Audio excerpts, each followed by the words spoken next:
हमारे आयोजक परिवार जो है श्री राम सिंह जी के सुपुत्र है और उनके बड़े पुत्र उनके पोता है, पोता नाती, और उनके सुपुत्र श्री अनिल सिंह जी के पुत्र है, सुपुत्र, जिनका नाम दिसु।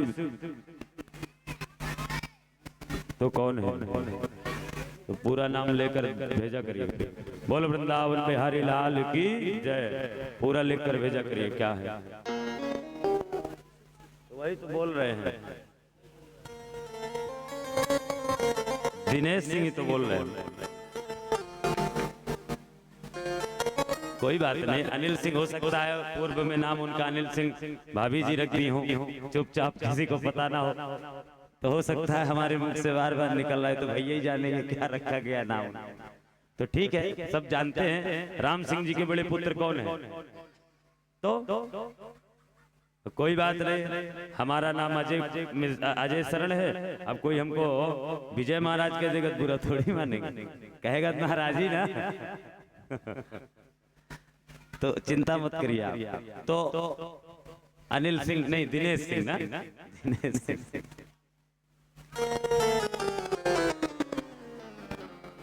भैया का नंबर हमको सेव करना पड़ेगा और रोज एक बार नाम लेना पड़ेगा दिनेश भैया। तो श्री दिनेश सिंह ना, श्री दिनेश सिंह जी के सुपुत्र हैं भैया श्री दिसुभ सिंह जी, और ये शायद बड़े पुत्र हैं क्या? हाँ, छोटे का तो सौर प्रताप नाम है। तो दिसुभ जी आज आए हैं, शायद आज मिले भी थे, आए थे, आशीर्वाद लेने आए थे हमारे पास। तो हमारा पहला तो उनको आशीर्वाद है कि वो जिसकी तैयारी कर रहे हैं, राधा माधव भागवत भगवान उनके जीवन में उनको उनके लक्ष्य तक पहुंचाने का काम हमारे प्रभु करेंगे। ये हम विश्वास से नहीं कह रहे हैं, पूर्ण विश्वास से कह रहे हैं, और आशा नहीं, पूरा विश्वास करते हैं कि दिसुभ जी निश्चित रूप से जिस लक्ष्य के लिए निकले हैं उस लक्ष्य को प्राप्त कर ही वो लौटेंगे। माधव उन पर कृपा करेंगे और राधा रानी उनके साथ रहेंगी, भागवत जी की कृपा सदा रहेगी उनके। और आज उनका सबसे बड़ी बात है जन्म दिवस है, तो उनके जन्म दिवस के पावन उपलक्ष्य में मैं व्यासपीठ की ओर से बधाई देता हूँ, आशीर्वाद देता हूँ। और केक जब कथा हो जाएगी तो बाद में, कथा के बाद जब भोग लगेगा 56, उसी समय केक भी काट सकते हैं। वैसे हमारे सनातन संस्कृति में काटने का तो कहीं है नहीं, ये सब पाश्चात्य सभ्यता है अंग्रेजों की। चाय भी नहीं था हमारे यहाँ, चाय भी अंग्रेजों ने दिया है। तभी तो एक अंग्रेज आया था, बोला भारत गया था मैं, तो बोले अच्छा, बोले क्या है? अरे बोले वहां गजब की बात है जी, आज तक हमने कहीं देखा नहीं, समोसा के अंदर आलू मिलता है और जलेबी के अंदर चीनी मिलती है। तो अंग्रेज लोग आज भी यहाँ की जुगाड़ से परेशान है, भारत देश को जुगाड़ में आशीर्वाद ही हमारे में चलता था, शुभकामनाएं चलती हैं, इसलिए हम शुभकामनाएं दे रहे हैं। बाकी केक की व्यवस्था होगी तो उसकी भी व्यवस्था से काटेंगे और सुंदर उत्सव हम सब लोग मनाएंगे। बोल वृंदावन बिहारी लाल की जय हो। अब आइए हम लोग कथा की ओर चलते हैं।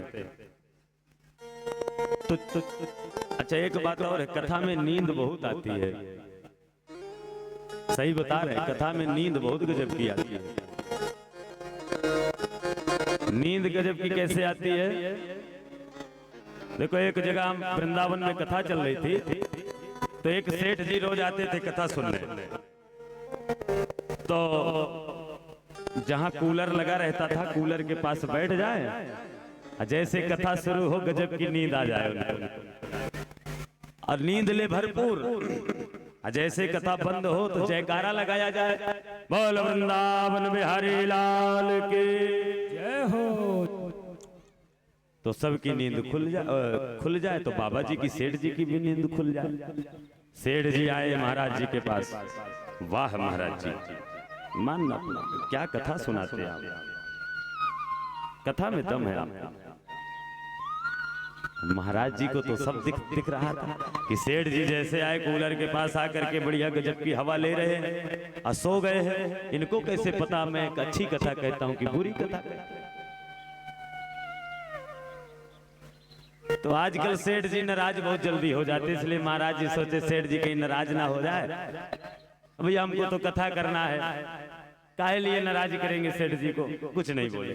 दूसरे दिन फिर कथा हुई और फिर सेठ जी आए और फिर कथा प्रारंभ होती, कूलर के पास बैठे और गजब की नींद लिए और कथा संपन्न हुई। फिर जयकारा लगा, बोल राधा माधव सरकार के जय हो जय हो जय हो। अब फिर से नींद खुली सेठ जी की। सेठ जी आए, वाह महाराज वाह महाराज वाह, अरे आज तो आपने और गजब की कथा सुनाई महाराज, आज तक सही बता रहे ऐसी कथा हमने कभी सुना नहीं, आपके मुखारबिंद से सुन रहे, क्या गजब कथा सुना।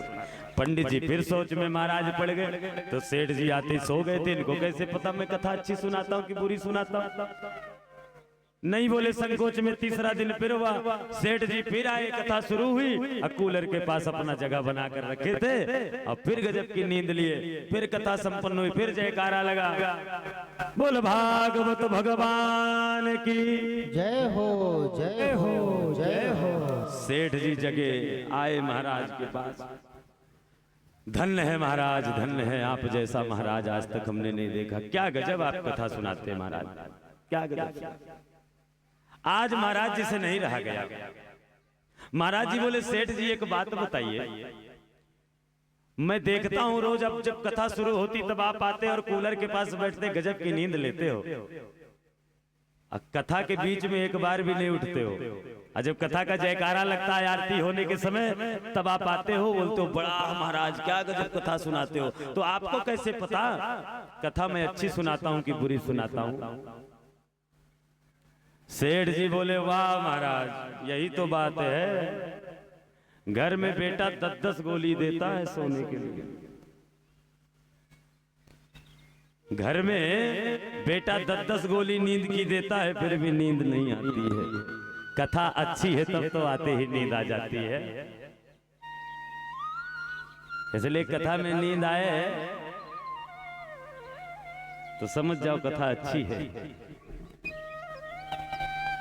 तो यहाँ तो सब नहीं सोते हैं ना, किसी को यहाँ तो नहीं आती नींद, ठीक ठीक। तो भगवान ने 6 वर्ष में 2 लीलाएं किया भगवत भक्तों। एक भगवान ने गोपी वस्त्र को चुराए, वस्त्र चोरी लीला किए, और एक काली नाग के दर्प को गर्त में मिलाए।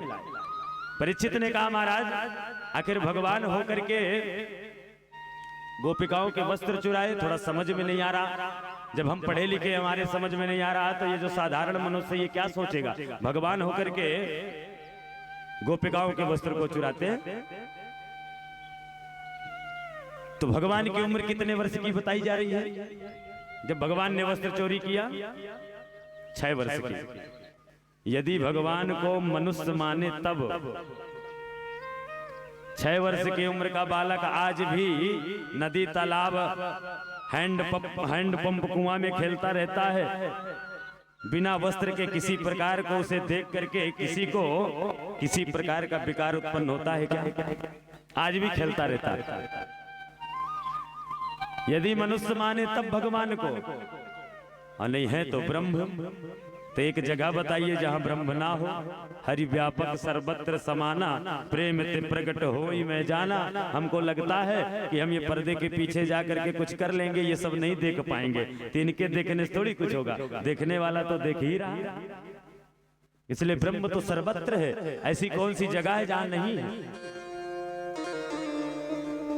तो इस लीला में भगवान के शंका करते हैं कुछ लोग। तो कौन करते हैं? जिनको एक भी पैसे का ज्ञान नहीं होता भगवत, जिसने पढ़ा है वो उसको क्या। अब मैं सुनाता हूं ये कथा भगवान, ध्यान से सुनिए।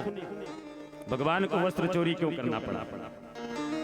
जो ब्रज की गोपिकाएं थी ये कार्तिक के महीने में 1 महीने का व्रत रखी थी, अनुष्ठान उपवास। किस लिए? भगवान कृष्ण को पति के रूप में प्राप्त होने के लिए, कि ये कृष्ण हमें पति के रूप में प्राप्त होगा। तो कार्तिक के महीने में आज भी जिसका विवाह ना हो रहा हो, विवाह में विलंब हो रहा हो कन्या के, कार्तिक के महीने में 1 महीने का व्रत होता है और एक मंत्र होता है। गोपिकाओं ने यही मंत्र को जपा। कौन से मंत्र को? कात्यायनी माँ का पूजन किया जाता है इस व्रत में। एक उनकी फोटो रख लिया जाता है, सर्वोपचारार्थे पूजन होता है और धूप दीप नैवेद्य से, फूल माला से, और इसके बाद एक मंत्र होता है, उसका जाप किया जाता है। गोपिकाएं इस मंत्र का जाप करती थी कि कात्यायनी महामाये महायोगिन्यधीश्वरी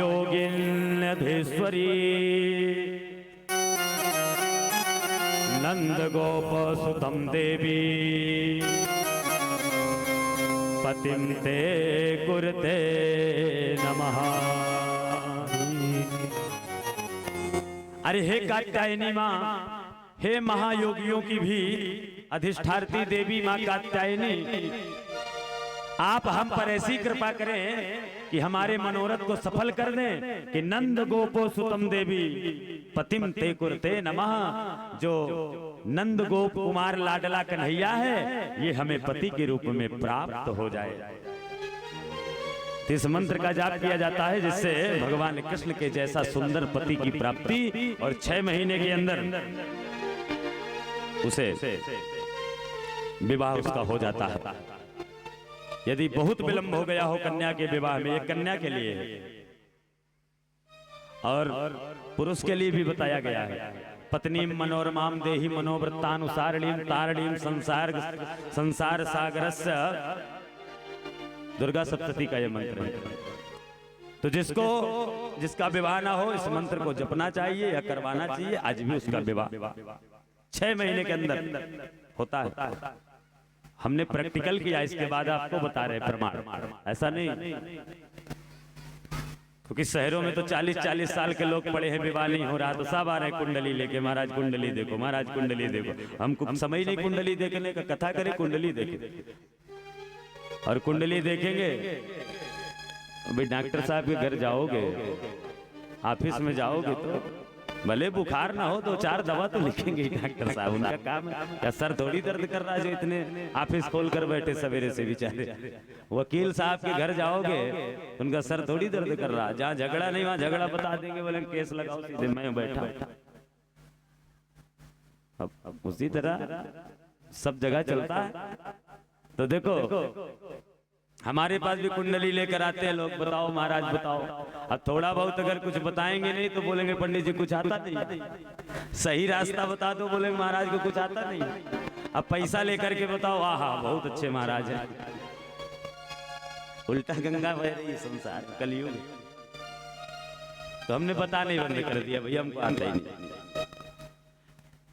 इसलिए भगवत भक्तों 6 वर्ष की उम्र में भगवान ने गोपिकाओं के वस्त्र चुराया। तो ये गोपिकाएं जमुना जी के जल में कार्तिक के महीने में सवेरे 4 बजे ब्रह्म मुहूर्त में रोज स्नान करने जाती और अपने अपने वस्त्र को जमुना जी के पावन तट पर रख देती और नग्न अवस्था में जमुना जी के जल में प्रवेश कर जाती। जल के देवता कौन है? वरुण देव। कौन है? वरुण देव। वरुण देव का बड़ा अपमान होता। वरुण देव ने भगवान से कहा, प्रभु आप इनको समझाओ, आप ही के समझाने में समझेंगी। भगवान समझाए तो गोपिकाएं इतना जल्दी कहा कन्हैया की बात माने। तो भगवान ने उनके वस्त्र को चुरा करके कदम्ब के वृक्ष पर चढ़ गए। गोपिकाएं सब जमुना जी के जल के अंदर थी। तो गोपिकाओं ने कन्हैया से अपने वस्त्र मांगे। कन्हैया ने कहा, मुझे वचन दो गोपिकाओं, आज के बाद तुम जमुना जी के जल में बिना वस्त्र के प्रवेश नहीं करोगी, तो मैं वस्त्र दूंगा। तो गोपिकाओं ने वचन दिया और गोपिकाओं ने कहा, हमारे भी वचन को आप पूर्ण करेंगे, आप वचन दीजिए। तो भगवान ने भी वचन दे दिया पूर्ण। तो भगवान ने वस्त्र दे दिए।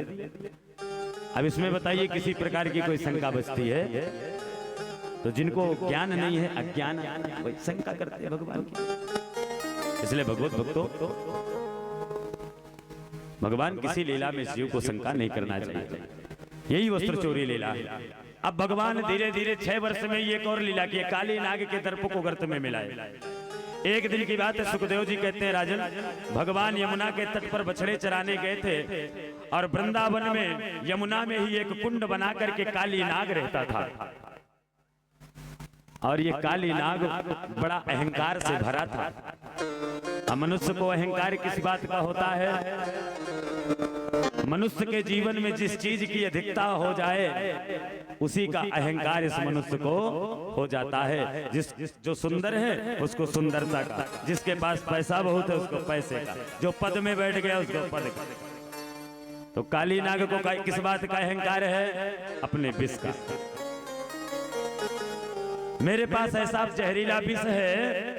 और सही में भगवत भक्तों, सुखदेव जी कह रहे भागवत में कि इसके कुंड से लाल पीली नीली तरंगे उठती रहती थी, खौलता रहता था इसके कुंड का जल विष की आग से।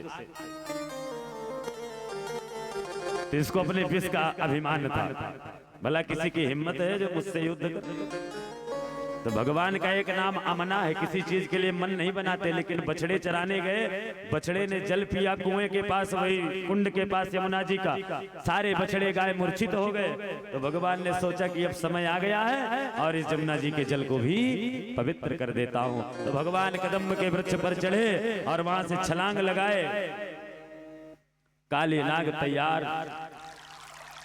कौन अपने आप को मृत्यु के कुएं में डाल दिया, आहुति डाल दिया। और भगवत भक्तों, भगवान के ऊपर प्रहार करने लगा। भगवान अपने शरीर को वज्र कर दिए। तो मारता तो रुधिर निकलने लगता, काली नाग के मुख से खून निकलने लगता। और भगवान को पूरे शरीर को जकड़ लिया अपने शरीर से। भगवान ने शरीर को बढ़ाया थोड़ा तो काली नाग की हड्डियां चरचराने लगी। भगवान को मौका मिला और भगवान उसके मस्तक पर चढ़ गए। तो नाग का अहंकार सबसे ज्यादा कहां होता है? प्राण कहां होता है? बार बार इसी को और भगवान उसी को कुचलने लगे, उसी में नृत्य करने लगे, नाचने लगे। कैसे नाच रहे भगवान? नाग की पत्नियां भी आ गई।